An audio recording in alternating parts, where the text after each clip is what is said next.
अस्सलाम वालेकुम जी। मेरा नाम अनस ताहिर है और आप ACP का ऑफिशियल चैनल देख रहे हैं। हमारे साथ अजीम भाई और अदनान भाई मौजूद हैं और आज हम एक बहुत ही इंपॉर्टेंट बात डिस्कस करने जा रहे हैं। वो है जी चिक्स का सर्वाइवल और डेड एंड शेल का इशू। तो आप इस वीडियो को आखिर तक लाजमी देखें और चैनल को सब्सक्राइब करें, बेल आइकन को क्लिक करें, वीडियो को लाइक करें। तो सबसे पहले डिस्कस करते हैं डेड एंड शेल को। डेड एंड शेल की क्या क्या रीजंस हो सकती हैं? अदनान भाई और अजीम भाई आप प्लीज़ ज़रा शॉर्टली बताइएगा और फिर जो अहम रीजंस हैं उनको थोड़ा सा एक्सप्लेन कीजिएगा।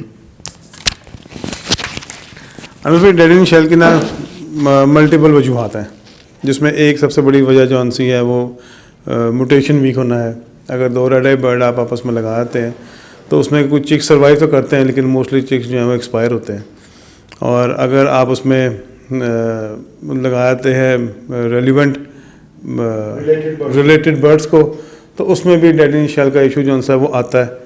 फिर उसके अलावा इनसफिशेंट जो सा उसका न्यूट्रिशनल वैल्यूज़ हैं, अगर वो हों तो वो भी चिक प्रॉपरली डेवलप नहीं होता और डेड एंड शेल होता है। फिर हम जब नेस्ट बॉक्सेस चेक करते हैं तो उसमें हमारे जो हाथ हैं, जो हैंड्स हैं, वो क्लीन होने चाहिए, साफ़ होने चाहिए, क्योंकि एग के ऊपर बहुत बारीक से पोर्स होते हैं, जिससे कि अगर गंदे हाथ लगें तो उससे भी उसके वो बैक्टीरिया भी, इसके अलावा वो उसके जो पोर्स हैं वो बंद होते हैं, उससे भी डेड एंड शेल होता है। फीमेल सही तरीके से इनक्यूबेट ना करे एग्स को, उससे भी डेड एंड शेल होता है। तो मुख्तलिफ रीज़न, ह्यूमिडिटी से भी, ह्यूमिडिटी बहुत ज़्यादा हो जाए तो भी इसमें चिक एक्सपायर हो जाता है, ह्यूमिडिटी बहुत कम हो जाए तो भी चिक एक्सपायर हो जाता है।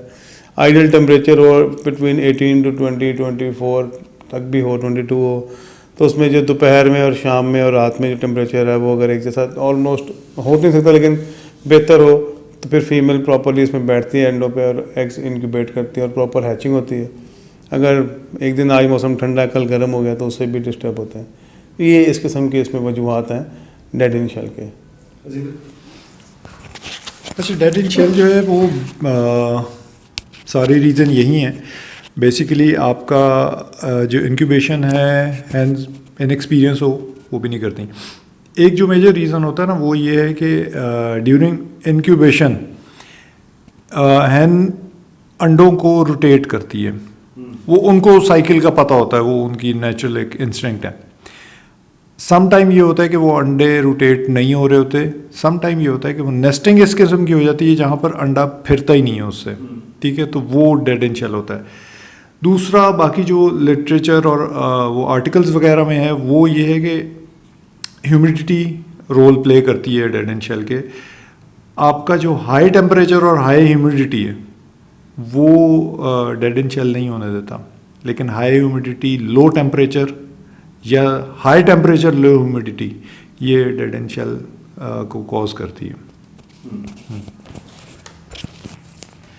ओके, तो अब जो एक बड़ा इंपॉर्टेंट इशू लोग फेस कर रहे हैं चिक्स के सर्वाइवल का, अगर हैचिंग हो भी जाती है तो अभी at the beginning of this season या पहले क्लच के अंदर ये बड़ा इशू आ रहा है कि due to different reason different age के चिक्स पहले 7 से 10 दिनों के अंदर जो है वो एक्सपायर हो रहे हैं। तो उसकी कुछ रीजंस आप बताएं और उसका कोई सोल्यूशन या उसको अवॉइड करने का तरीका।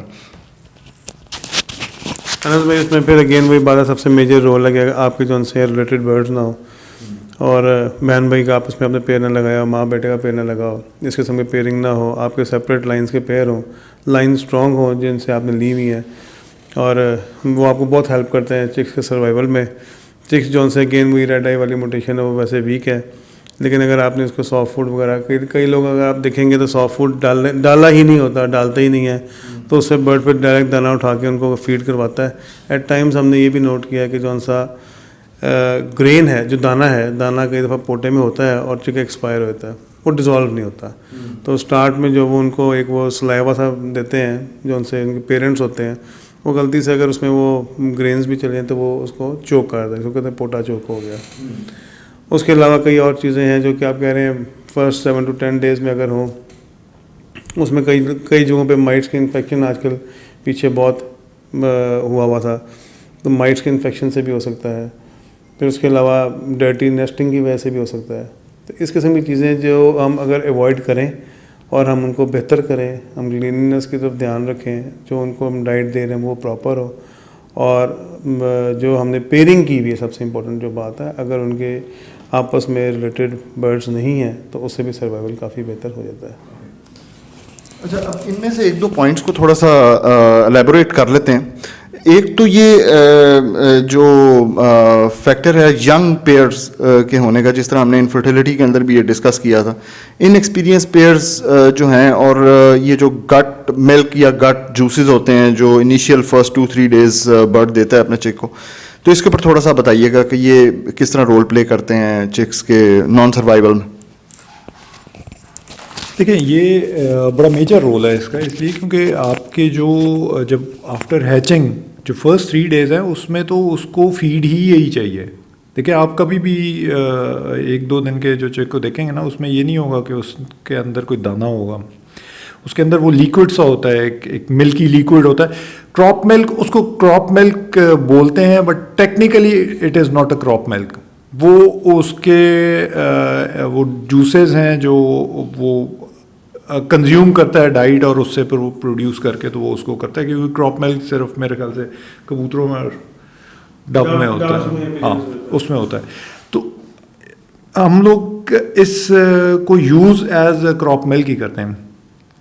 देखें, वो एसेंशियल हैं क्योंकि वो they are very high in energy, और बेसिकली वो इलेक्ट्रोलाइट्स होते हैं जो उसको पहले 3-4 दिन की एनर्जी देते हैं ताकि वो अपने आप को उठाना शुरू करे और फीड मांगना शुरू करे।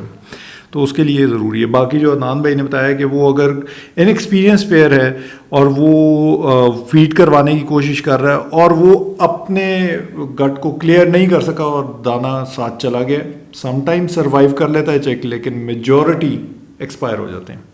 तो वो इनएक्सपीरियंस पेयर का एक्सपायर होना वो इतना सीरियस नहीं लेना चाहिए।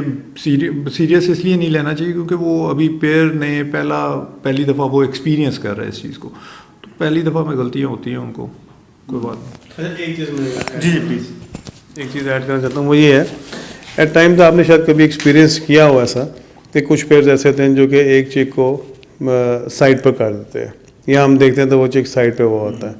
अच्छा, वो बाय नेचर है, बाय डिफ़ॉल्ट कह लें आप उसको, कि वो वीक चिक होता है, जो जिसको कहते हैं ना सर्वाइवल ऑफ द फिटेस्ट। तो उसमें होता है कि आप उठाते हैं उसको, बाकी चिक्स के साथ रखते हैं, आप फिर देखते हैं नेक्स्ट डे वो जिंदा तो होता है लेकिन वो बिल्कुल बारीक हो गया होता है।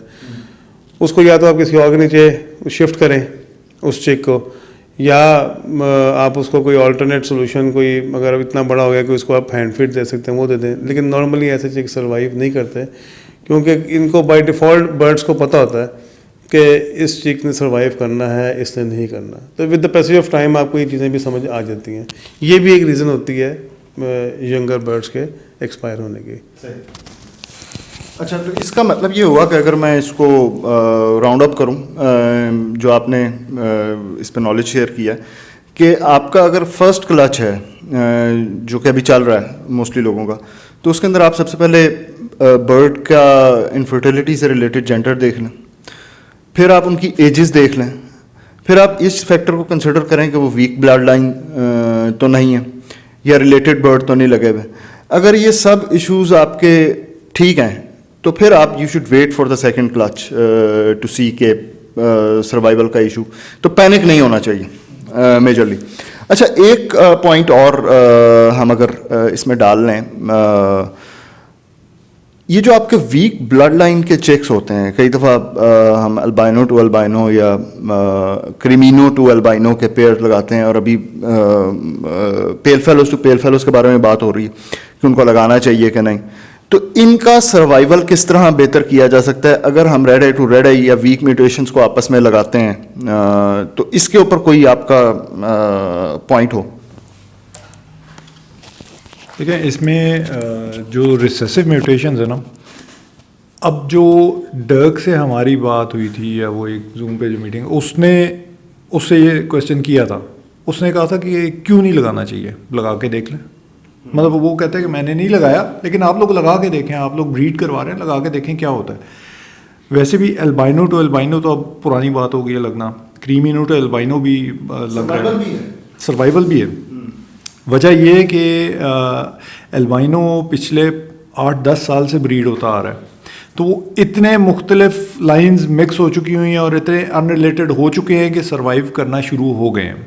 ठीक है, वो देखें सर्वाइवल ये इसमें इंस्टिंक्ट होती है बर्ड के अंदर कि वो कंडीशंस के हिसाब से सर्वाइव करे।